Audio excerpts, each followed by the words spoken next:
Il ne faut pas avoir peur. Bonsoir à tous, vous êtes sur Géopolitique Profonde, la chaîne qui est là pour remplacer les médias subventionnés. Alors aujourd'hui, lundi, je sais que vous avez tous passé un excellent week-end. Donc évidemment, on va parler économie, on va parler actualité, économie française, mondiale. Est-ce qu'on va rentrer en récession ? Quel va être l'état de l'économie en 2024 ? Alors j'ai toujours autour de la table des invités 5 étoiles sur Uber avec notre ami Philippe Murer qui vient là, qui a pris le train ce matin, qui est venu spécialement sur Paris. Spécialement pour vous, Mike. Bonjour à tous. Déjà, je suis très content, franchement, moi que tu viennes comme ça, là, à Paris, prendre le train et que tu vois l'embellie parisienne de Madame Hidalgo. Ça a dû te manquer, je suis sûr. Tout le monde doit en profiter. Voilà. Il n'y a pas de raison, quoi.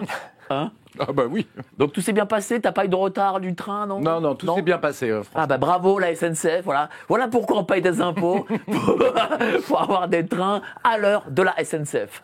Donc avec toi, voilà, on va parler économie. Tu es économiste souverainiste, tout le monde te connaît. Tiens, définis-nous un peu ce que c'est économiste souverainiste. Alors déjà économie. Déjà on parle de science économique alors que c'est pas du tout une science. C'est comme la médecine en fait, l'économie. C'est-à-dire qu'il y a quelques principes généraux qui fonctionnent. Et ensuite, tu examines le patient en médecine. Et là, tu donnes le meilleur traitement au patient. C'est pareil pour l'économie. Tu examines le pays. Chaque pays a des caractéristiques et un modèle économique qui est approprié au pays ou pas. Et tu as quelques principes généraux. Donc, c'est un peu un art, quoi, en fait. Et souverainiste, c'est que, même gaulliste, en fait, c'est que je pense clairement que l'économie française peut se développer avec la souveraineté nationale, déjà ce qui permet d'exercer une politique économique et pas de se la faire imposer par Bruxelles, tant sur la monnaie que sur la politique commerciale ou sur l'énergie. Et la deuxième chose, c'est gaulliste, colbertiste, c'est les plus grandes périodes de l'histoire de France. C'est les périodes où tu as des entrepreneurs, mais tu as aussi l'État qui pousse les entrepreneurs, qui fait de la commande publique. C'est Colbert qui nous a transmis les industries de luxe, c'est LVMH aujourd'hui, Saint-Gobain. Tu vois, toutes ces boîtes sont héritiers de Colbert et de Louis XIV, de l'époque de Louis XIV, et de Gaulle, où l'économie française elle était la deuxième économie du monde, quasiment le même PIB par habitant que les États-Unis. On va en parler. Ah oui, je note aussi que tu as écrit Sortir du capitalisme du désastre aux éditions Godefroy, un excellent livre que j'ai eu la chance de lire X fois et que donc je t'ai interviewé bien sûr pour ce bouquin. Et on va en parler, mais d'abord je vais faire le tour de table. J'ai notre ami Nicolas Vidal, journaliste à Pouch Média, à Ligne Droite, à Toxin Média, à quoi Média encore Il est partout. Il est partout. Quelques-uns, effectivement. Quelques-uns. Et d'autres, t'étais... J'étais sur RT France aussi. RT France Média, peut-être. Ouais. Voilà, comme ça. Voilà. J'ai vécu pendant 3 ans dans cette belle chaîne qui a été supprimée, vous le savez tous. Voilà. Où on tu es aussi auteur de La lettre aux autruches et aux tubes digestifs. Alors vraiment, les titres, ça c'est du Nicolas Vidal. Voilà, il n'y a que toi pour trouver un titre pareil. Mais bon, mine de rien, c'est numéro 1 des ventes sur Amazon. Et ça fait au moins un mois que c'est numéro 1 des ventes. Ouais, c'est fou ça. Plus d'un mois et demi, effectivement, dans le top 5 ou le top 10. Combien de je sais pas, on est plusieurs milliers. Je crois que plus de 4000 exemplaires vendus. Donc c'est très bien. En plus, la promo n'a pas forcément démarré. Et puis il faut quand même se dire que j'ai commencé, le livre est sorti le 9 décembre. Donc véritablement, au milieu des fêtes de nos fêtes d'année. Et sans aucune promo, face à des blockbusters, face aux grosses maisons d'édition qui ont trusté les ventes. Et puis j'ai un peu taquiné, bien entendu, les sommets de la vente sur Amazon. Donc tant mieux, c'est très bien. Ça veut dire qu'il y a une espèce de réveil citoyen qui... et j'ajouterais aussi que c'est intéressant, Mike, c'est que les gens n'ont pas commandé un livre, mais pour la plupart ont commandé 4, 5, 6, 7, 8 exemplaires qu'ils ont offerts et distribués à Noël au réveillon. Donc j'ai pour ça une posologie de diplomatie qui j'espère a été respectée pendant le réveillon parce que la dinde a dû finir peut-être derrière le canapé ou derrière la télé. Et puis 5000 ventes, c'est 100 fois plus que Marlène Schiappa déjà, oui, avec de la pub. Effectivement, avec de la pub, parce que les gens font tous les plateaux de télé, bien entendu, et même quand tu ouvres le frigo le matin, tu as l'impression de l'avoir elle ou une autre. Voilà. Clairement. En tout cas, je suis très content de t'avoir, parce que ça fait quelque temps que je ne t'ai pas vu. Et pareil, tu viens de Montpellier, le train, je ne sais pas s'il était à l'heure, mais en tout cas, ça fait plaisir de te voir ici. Nicolas Stocker, patron d'émission à Radio Courtoisie, libre journal de Géopolitique Profonde, libre journal de je ne sais plus quoi d'ailleurs. Des livres journaux, en tous les cas. Mais pas que des livres journaux, aussi des florilèges. Ouais, des florilèges, des arts. En fait, tu squattes ta radio courtoisie, quoi. Voilà. C'est ça. En fait, t'as pris Et puis là, j'ai vu qu'il y avait une place vide, donc Voilà, je me suis invité au dernier moment. Bon, bah, très bien. Et je ne viens pas de Clermont-Ferrand, tiens, par exemple, où tu as vu que la ligne Paris-Clermont était totalement sinistrée, contrairement à celle de Montpellier. Ah, ça, c'est clair, hein. Une catastrophe. Ouais, c'est des trains qui ont 60 ans et le matériel roulant est abîmé et les rails sont abîmés. Donc. Les investissements de l'État. Quoique le RER aussi, il est un peu pas bien, quoi. Parce que là, t'en es témoin pour le coup. Ah oui, et métro. Les métros de Jean Castex. Ouais. Il faisait du petit train à Prades déjà. Ouais. Il aime jouer au petit train. Mine de rien, on en rigole, mais on sent quand même qu'un abaissement de ce service public... Ils ne sont jamais revenus sur l'offre précédant le Covid. Ils sont à peu près à 80% de l'offre. Sur la ligne 9, tu peux des fois avoir 10 minutes, 12 minutes d'attente entre deux métros. C'est vrai que moi, je viens une fois par mois à Paris, pratiquement à chaque fois. Soit j'ai un problème, soit la personne avec qui je déjeune a un problème. La personne avec qui je déjeune a eu 1h30 de retard, elle était verte. C'est la première fois que je la rencontrais, en plus c'était une rencontre importante.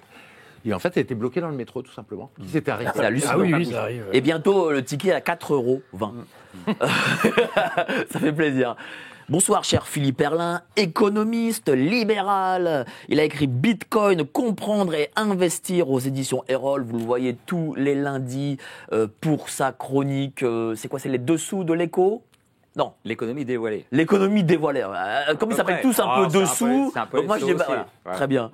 Comment ça va, cher En pleine forme. Là, j'ai pris le métro et ça marche. Enfin, voilà, il arrive que ça marche. Mais c'est vrai, le métro, la carte Navigo passe à 85 € par mois pour un service qui se dégrade. Enfin, ça devient incroyable. Castex.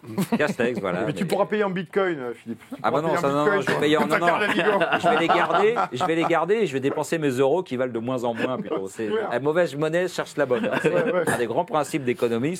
Les gens se débarrassent de la monnaie qui vaut rien et ils gardent l'or. Il y a aussi ce fonctionnement fabuleux des transports parisiens qui sont aussi gérés par la région. On ne sait pas ce qu'ils font exactement. C'est en train d'être privatisé, la RATP. C'est en train d'être privatisé ligne par ligne. Et c'est pour ça qu'ils n'arrivent pas à recruter. Alors pour moi, c'est un espoir, ça. C'est comme ça. Pour moi, c'est le désespoir, comme sur la SNCF. Mais on va en parler plus tard. Donc espoir, désespoir, qu'est-ce que là, c'est quoi, privatisation, il en faut. Oui, il en faut. La RATP a montré qu'elle est incapable de gérer le métro. Je peux dire un truc que les gens ne savent pas. La ligne 14 est fermée pendant plusieurs jours. Je sais, je la prends. Je suis à Saint-Ouen. Mais même pas pour changer les rails. Auquel cas on pourrait comprendre. Non, c'est pour simplement tester un nouveau système de navigation informatique, parce que la ligne va s'allonger de plusieurs stations. Voilà. Et pour ça, ils sont obligés de fermer la ligne plusieurs jours. Ce qu'il faut je dis, à ce niveau-là, les RATP... Ce qu'il faut bien savoir, les libéraux comme Philippe. Ce qu'il faut bien savoir, les libéraux comme Philippe. D'ailleurs, la Commission européenne, tu vois, ils t'enlèvent des moyens pour le service public. Ils dispatchent le truc en 3 parties. T'imagines la RATP, il y a des lignes maintenant qui vont être privatisées, d'autres non, etc. Donc ils savent plus comment gérer. Pareil, la SNCF, ils te décomposent en les rails, d'un côté avec les péages qui sont pris à la SNCF, en 3 parties à la SNCF. Donc ils désorganisent le service et après ils disent, il faut le privatiser. En oubliant que quand tout ça a été parfaitement public, sans l'Union européenne dedans, ça marchait hyper bien, les trains arrivaient là à l'heure, c'était pas cher et c'était impeccable. D'ailleurs, l'Angleterre a tout privatisé, même les conservateurs sont en train de dire on va le nationaliser parce que les billets de train c'était le seul. Alors une petite réponse et après on va passer à l'interview. Le débat pas prévu quoi. L'Angleterre, c'est le seul contre-exemple de libération qui marche pas, mais la libération du rail en Espagne, en Italie, en Allemagne et au Japon, ça a apporté plus de fréquences, une baisse des prix et une augmentation du nombre de gens qui empruntent le train. Tu lui montres que l'Angleterre, ça ne marche pas, il va trouver des exemples que très bien, voilà. Alors en tout cas, ce qui est certain, c'est que là, c'est quand même beaucoup plus calme entre monsieur, entre nous, qu'avec des dames. Hein, là, parce que là, moi... Attends, ouais, pour l'instant, en tout cas. Parce qu'avec les dames, ça commence même durement. Hein. Enfin, je sais pas si... oui, t'en as été d'ailleurs témoin. Bon, voilà. Au moins, on est entre mecs. voilà, ça prouve une certaine prédominance et c'est tant mieux. Voilà. J'entendais sur France Info que le machisme était en train de revenir. On a la preuve. Il y a du manspreading à fond, hein. Vraiment, Mike. Mais tiens, justement, on va parler un peu d'énergie, parce qu'on a eu la petite annonce de Bruno Le Maire Oui. sur les 9% d'augmentation. Quel est ton avis à propos de ça? Est-ce que c'est obligé, ces 9%? Absolument pas. C'est obligé si tu restes dans le marché européen de l'électricité. En fait, on produit à 6 centimes l'électricité, avant on la vendait à 12. On la produit toujours à 6 centimes, maintenant on la vend à 26, ou à 30 ou 40. Voilà. Et donc ça n'a aucun sens. C'est les mécanismes de calcul d'Emmanuel Vargon pour le marché européen de l'électricité. Si on en sort, on divise par 2 les prix, tout simplement. D'ailleurs, l'Espagne en est sortie. Elle a divisé par 2 les prix. Les prix étaient à 30-40 centimes. Je l'ai mis sur Twitter aujourd'hui. Les prix sont tombés à 15 Donc on peut en sortir. Ah oui, on peut en sortir. Théoriquement, non. C'est vrai que Prisca Thévenot a raison. Théoriquement, non. Simplement, tu vas à la télévision, t'es Premier ministre, tu dis voilà, on est en train, les ménages n'arrivent plus à chauffer à l'électricité. Il y en a pas mal qui sont à l'électricité. Les entreprises ont des problèmes, elles ferment à cause de ça. Donc, messieurs de la Commission européenne, vous êtes très gentils, mais on va sortir du marché européen de l'électricité, même si on n'a pas le droit, et on divise les prix par 2. Et là, tu as la Commission européenne, le vampire que tu dévoiles. Tu imagines qu'ils vont dire non, mais c'est pas bien, etc. Vous n'avez pas le droit de diviser les prix par 2, de les ramener près des prix de revient. Ils pourront pas le faire. Donc là, tu peux sortir, les mettre en face. Et s'ils sont pas contents, tu les invites, le président, le Premier ministre, les invites à venir discuter sur le plateau de TF1 ensemble pour expliquer pourquoi il faut doubler les prix et faire mal aux gens. Alors là, je suis très content que tu aies dit ça, parce que ça va me permettre de te piéger un petit coup. Ah bah avec plaisir. Parce que je retombe toujours sur mes pattes. Parce que tu m'as toujours dit, oui, mais il faut sortir de l'Union européenne, parce que justement, quand on utilise cette méthode-là, eh bien, la Commission de Bruxelles ajoute, ou alors la Banque centrale européenne rajoute ses petits taux d'intérêt, et puis donc, en fin de compte, on est pieds et poings liés, mais en réalité, on n'est pas pieds et poings liés, comme tu viens de le prouver, avec le marché de l'énergie. Parce que c'est évident et tout le monde le comprend. Par contre, tu as plein de choses qui se font en cachette. Il faut quand même savoir pour l'Arène, par exemple, le fait que, en fait, il y ait tout ce marché européen qui a été créé. Le Floch Prigent a expliqué que Sarkozy a eu le pistolet sur la tempe par l'Union européenne. Et tout ça en cachette, personne ne le savait pas. C'est-à-dire que les entreprises françaises, on a dit à Sarkozy, la Commission européenne, si vous ne faites pas l'Arène, vous imposez pas à EDF de vendre pas cher à des fournisseurs alternatifs en dessous de vos prix de revient pour créer un marché artificiel, eh bien, dans ce cas-là, on met 20 milliards d'amendes à l'industrie française. Tu vois, donc ça se fait aussi de façon extrêmement cachée. Puis de toute manière, le problème, il faut sortir de l'Union européenne pour tout. Pour le marché européen de l'électricité, pour le gaz aussi, parce que sur le gaz aussi, ils interviennent. Pour le libre-échange total qui pose des problèmes. Prochain accord avec le Mercosur. Les éleveurs français qui sont déjà en colère et dans la rue vont avoir du bœuf brésilien le moins cher de la terre, un steak sur 6. Et du porc néo-zélandais, Philippe. Du porc et de l'agneau zélandais moins cher. Donc il y a tout ça. Et puis pour gérer les flux d'immigration, toutes les lois pour gérer les flux d'immigration sont prises par l'Union européenne. Regroupement familial, retour qui doit être volontaire des clandestins, donc c'est pour ça que les OQTF ne sont pas exercés, obligation de faire du droit d'asile, impossible de mettre les gens en rétention. Tout est géré par l'Union européenne. Tout ça, donc, comme tu as 1000 lois, si tu veux, tu peux dire à l'Union européenne, bon, cette loi-là, on ne le fait pas en prenant à témoin les Français, mais tu ne peux pas aller tous les jours au journal de 20h pour dire cette loi-là. Si, sur l'immigration, on ne va pas la faire, tu comprends. Et comme tu ne possèdes pas ta monnaie, les cordons de la bourse, ben évidemment que l'Union européenne peut te faire des coups par derrière. C'est ce qu'elle a fait avec Tsipras en Grèce en 2014. Oui, mais il a dû revenir sur le référendum. C'est ce qu'elle a fait avec Salvini. Et c'est pour ça que Mme Meloni ne fait rien. Parce que de toute manière, elle est pieds et poings liés. Mais augmenter les taux d'intérêt de la Grèce, bon, à la rigueur, c'est pas compliqué. Mais si, je sais pas, on augmente les taux d'intérêt de la France à 10%, on va dire, bah, je dis une connerie, hein, là, c'est toute l'économie européenne qui va s'écrouler. Et alors, tu as eu l'impression qu'ils ont eu des problèmes pour se passer d'un tiers de l'approvisionnement en énergie avec la Russie ? Ils ont des problèmes pour saboter l'économie européenne ? Aucunement. Ils ont arrêté un truc que personne n'avait jamais fait dans le monde entier, je pense, depuis l'histoire de l'humanité. Dire on se passe d'un tiers de l'énergie. Ce qui veut dire désorganiser à la fois l'économie européenne, mais il faut comprendre qu'ils ont désorganisé l'économie mondiale. Hein. On est allé piquer le gaz au Pakistan, en Iran, en faisant monter les prix. Eux ne pouvaient plus chauffer. Donc ils n'ont aucun problème pour saboter. Ce sont des idéologues, une machine idéologique qui est prête à tout. Et elle va pas faire monter les taux à 10%, elle les fera monter à 5, 6, et puis elle fera d'autres rétorsions, etc. Donc, ils ont plein de moyens. C'est eux qui détiennent les cordons de la bourse et les rênes aussi. C'est-à-dire que même s'il y a une récession en France, en Allemagne, je sais pas moi, en Belgique, en Espagne, ils s'en foutent en fait. Ils sont à Bruxelles et ils sont dans leur beau bureau et ils vivent leur vie, ça. Bah écoute, la récession, elle est partout. Là, on n'en parle pas, mais l'Allemagne a quasiment plus de croissance depuis 2017. L'Allemagne est maintenant en train de tomber, en fait. La production industrielle allemande, elle est tombée de 15% depuis 2017. Elle tombe structurellement. Parce que même eux, ils arrivent à tenir, mais à force de faire des lois complètement contre-productives, à force de mettre l'énergie chère, de faire n'importe quoi, même l'économie allemande est en train de tomber. Il n'y a plus de croissance nulle part en Europe. Moi, j'ai des fichiers Excel où je travaille ça. Donc en France, en Allemagne, on est à 0,2% par an depuis 6 ans. En France, on doit être à 0,4%. Pareil pour l'Italie et l'Espagne. Alors les États-Unis s'en sortent encore un peu. Les déficits publics, ils explosent partout, ils sont importants partout, alors qu'on n'est pas encore en récession. La dette publique, elle a explosé, elle va devenir hors de contrôle. Et donc, il n'y a rien qui fonctionne. Et ils ont détruit la production industrielle allemande, moins de 15%, quoi. Tu te rends compte ? Mais quelles sont les conséquences ? Est-ce que ça peut dire que le système, du fait de cette récession excessivement forte, peut imploser de lui-même ? Le système va imploser de toute manière, oui, clairement, parce qu'en fait, on produit plus rien. Donc en fait, il n'y a plus de production de richesse puisqu'on détruit l'appareil de production.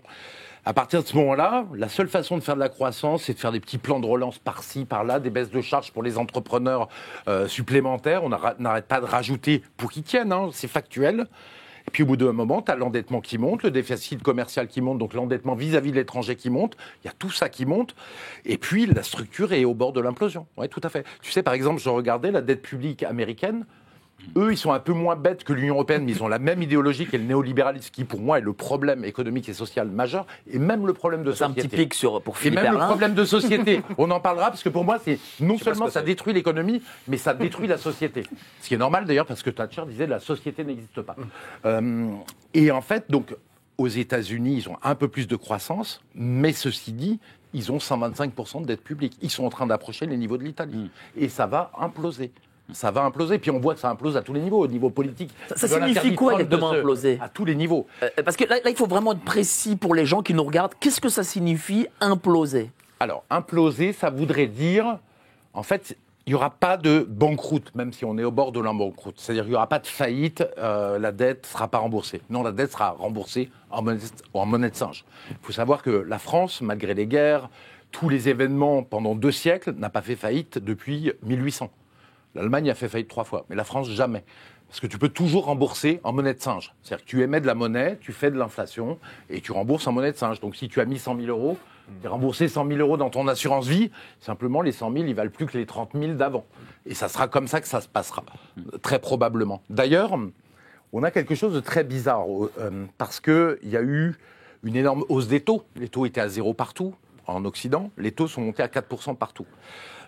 Et malgré tout, et puis il y avait des problèmes économiques importants, et malgré tout, Wall Street, les bourses européennes tiennent, et Wall Street particulièrement.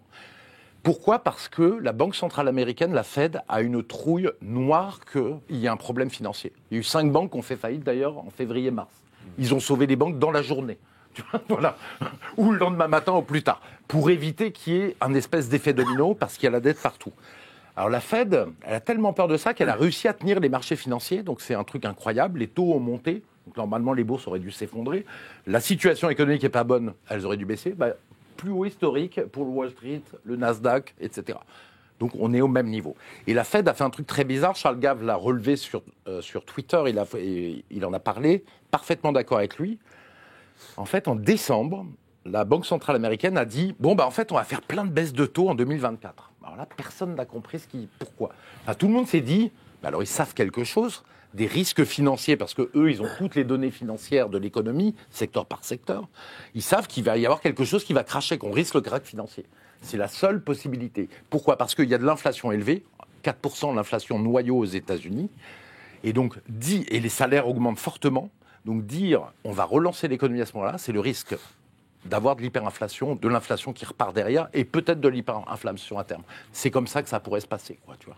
Ça se passerait si Biden reste président ou si Trump prenait le pouvoir C'est compliqué parce qu'il y a plein de gens qui parlent sur zéro hedge, sur les réseaux sociaux de financiers très très capés de Wall Street et qui disent que en fait, les démocrates, ils se disent on va pourrir la situation pour que Trump ait une situation économique complètement pourrie.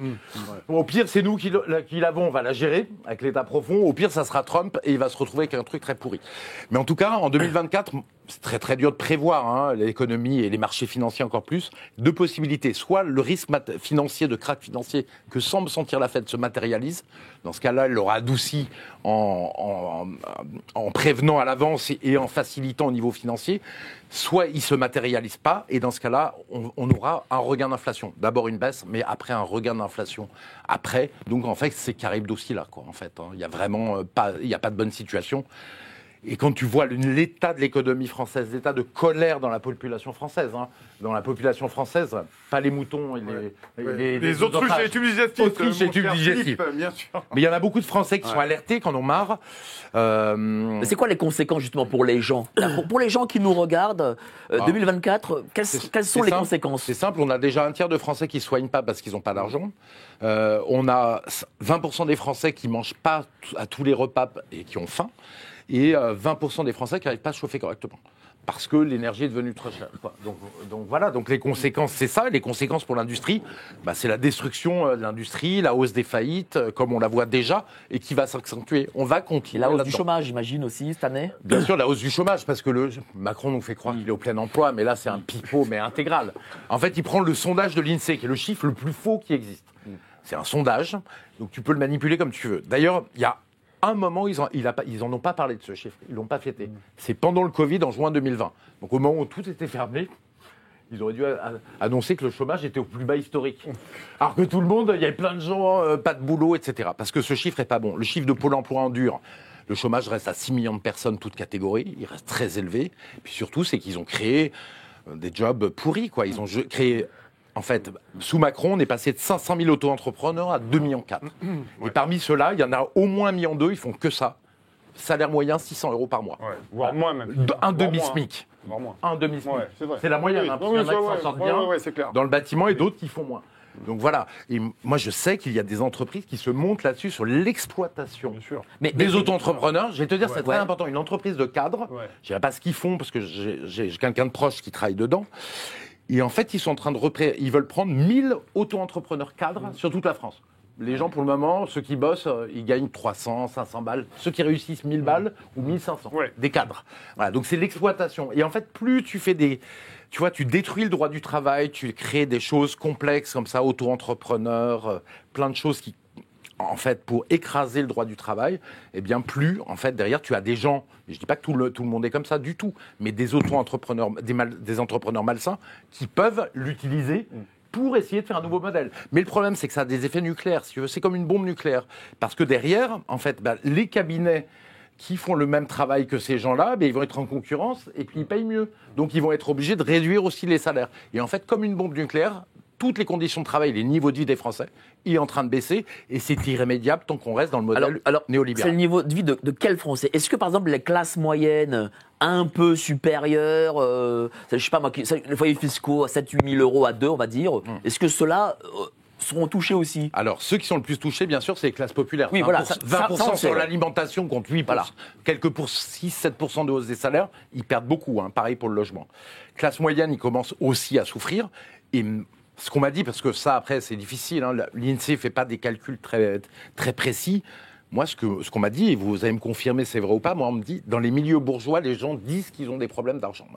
Ils disent qu'ils ont du mal à faire. Moi, je suis obligé de revenir sur plein de choses. Même dans les milieux bourgeois. Et ça se voit sur la fréquentation des restaurants. J'ai vu, j'ai vu un article de presse qui parlait de moins 25, moins 30% à Paris. C'est la première chose que tu coupes quand tu as des problèmes d'argent. Vous confirmez? Oui, moi, j'ai vu un article là-dessus, effectivement, même dans le 16e à Paris. Il y a des gens qui ont énormément diminué le repas. C'est-à-dire qu'avant, il y avait l'entrée plat dessert et un petit verre de pinard. Puis aujourd'hui, c'est le plat de résistance, vite fait un café et on s'en va. Là, je parle du 16e arrondissement, où on est censé avoir un pouvoir d'achat beaucoup plus important. C'est quand même assez terrible. Moi, mon primeur dans le 16e arrondissement, quand j'habitais à Paris, dans le 16e, me disait les gens ont de moins en moins d'argent, ils ont des notes qui s'allongent, qui payent de moins en moins souvent.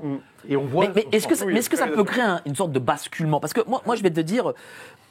évidemment, quand c'est les classes populaires, il ne faut pas qu'elles soient touchées, mais quand elles sont touchées, ça n'a pas la même répercussion que lorsque c'est justement une forme de bourgeoisie qui est touchée. Bien sûr. Est-ce que du coup, ça peut créer une forme de basculement, peut-être un manque de confiance vis-à-vis de l'État? Est-ce que, par exemple, l'électorat macroniste peut se détourner justement du gouvernement? Il est en train. Il serait aux élections européennes à 18%.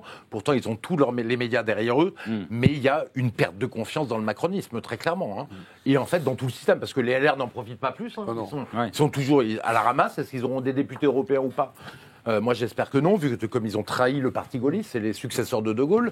Donc, oui, ça aura un impact et ça peut faire basculer à un moment donné les choses. Hein. Bon, attention, les gens qu'on a en face de nous sont extrêmement puissants, ils détiennent tous les médias, ils financent les partis politiques, donc ils vont mettre tous les moyens. Il y a une vraie bataille, en fait, entre le peuple français, désuni pour l'instant, malheureusement, parce que les partis politiques sont pas du tout à la hauteur.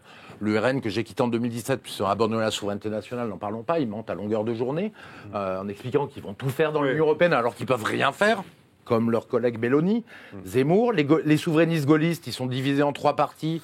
Impossible de faire l'union politique, donc les gens ne votent pas pour eux parce qu'ils disent pourquoi voter pour 3 partis? Les gens sont dans 3 partis. Justement, ce qui manque, c'est la tête, quoi. Ce qui manque, c'est l'organisation politique qui donne envie aux Français d'y aller. C'était le RN entre 2012 et 2017. Le RN a trahi et il n'y a pas de voie de recours pour les Français, c'est le problème. Ça veut dire du coup qu'on ne peut pas s'en sortir, puisque entre nous, les gens qui sont contre M. Macron, s'ils se sentent un peu de droite ou patriotes, ils vont voter RN. Et donc du coup, RN fera le très gros score. Et pour l'instant, ça va être comme ça, Yves. Mais les gens n'ont pas confiance dans le RN. Je vais te dire pourquoi. Bon, déjà, ils voient bien Mélanie qui fait rien, c'est une preuve. Mais surtout, pourquoi il y a une telle morosité en France? Les gens se disent, ils sont un peu résignés, ils ont mal. Et pourquoi il y a une telle morosité si le RN, qui devrait faire 30% aux élections et écraser tout le reste, serait un parti d'espoir? Les gens, ils auraient de l'espoir et ça irait déjà mieux. Ils souffriraient, mais ils diraient, dans 2 ans, on va s'en sortir. Et bien en fait, non. Parce que les gens votent RN en sachant au fond d'eux-mêmes, pour une grande partie, qu'en fait, ça ne changera pas grand-chose. Ouais, c'est ça le paradoxe de la situation. Philippe, je me permets aussi, on a eu quand même 23-49-3, et on a bien vu que le RN, aussi bien que la LFI, finalement, n'a absolument pas fait basculer les choses. Donc, à un moment donné, ils font aussi partie du cirque Pender, de cette espèce de pseudo-démocratie parlementaire que les Gilets jaunes avaient déjà décrit. Et aujourd'hui, le RN, effectivement, ils comptabilisent, ils rentabilisent finalement leurs députés, mais la réalité, c'est qu'ils ne pèsent pas suffisamment au niveau du Parlement. Et puis, il y a des jeux de pouvoir aussi. Et puis on a envie de garder sa petite chaise, son petit siège. Et le RN, il propose quoi? Problème du RN, si on écoute tout ce qu'il propose, c'est arrêt de l'immigration par un référendum, des mesures pour le pouvoir d'achat, c'est-à-dire on prend de l'argent de l'État pour les donner pour les gens pour le pouvoir d'achat. Donc c'est tout ce qu'il propose. Par contre, remonter l'appareil de production comme en 2017, il n'y a plus rien. Et même les flux d'immigration, tout le monde a compris, c'est du pipeau intégral. Que le droit européen de l'immigration est supérieur au droit français, c'est clair, c'est net. Et on ne peut rien faire dans l'Union européenne. Et les collègues Meloni, les Kurz, Autrichiens, tous ces gens-là ont montré qu'ils n'arrivaient pas à réduire. Et ma dernière question, et on va arriver au grand débat avec vous 4. Est-ce qu'on peut tenir encore comme ça 3 ans? Oui, ça peut tenir 3 ans, ça peut tenir. Mais comment ça peut tenir du coup 3 ans? Mais là, par contre, il y a une destruction. Mais de toute manière, c'est pas que la France. Faut bien comprendre. Le capitalisme financiarisé, mondialisé, le néolibéralisme, en fait, qui a produit ça, est en train de tout détruire dans le monde entier. Donc, en fait, ça se voit sur le moral des gens, des jeunes. Hein. Alors, en France, ça se voit sur le fait que le taux de natalité est très très bas, et c'est aussi une question de morale, une question de conditions de vie. On est à 1,3, 1,4 en Europe. La France, le Royaume-Uni, les États-Unis qui tenaient, qui étaient encore des gens positifs. On est passé de 2 à 1,6. La Chine, 1,05, c'est-à-dire qu'en fait, ils vont avoir division par 2 de leur population active en âge de travailler en 25 ans. Un cataclysme. Oui, mais alors du coup, Macron, et la Corée du Sud, mondial. Et la Corée du Sud, qui est le pays qui réussit le mieux au niveau mondial, qui a des niveaux de vie, développement, Samsung, etc., des entreprises extraordinaires, ils sont passés de 1,05 maintenant à 0,8. Ça veut dire qu'à partir de 7 grands-parents, tu fais un petit enfant. Tu vas diviser par 7 la population. Et en Chine, les jeunes, leurs 2 mots d'ordre, c'est laisser pourrir et coucher à plat. C'est-à-dire se coucher à plat et laisser pourrir les problèmes. Ils sont démoralisés. Taux de chômage des jeunes qui est 25% officiel, 40% réel, ils n'arrivent pas à trouver leur place.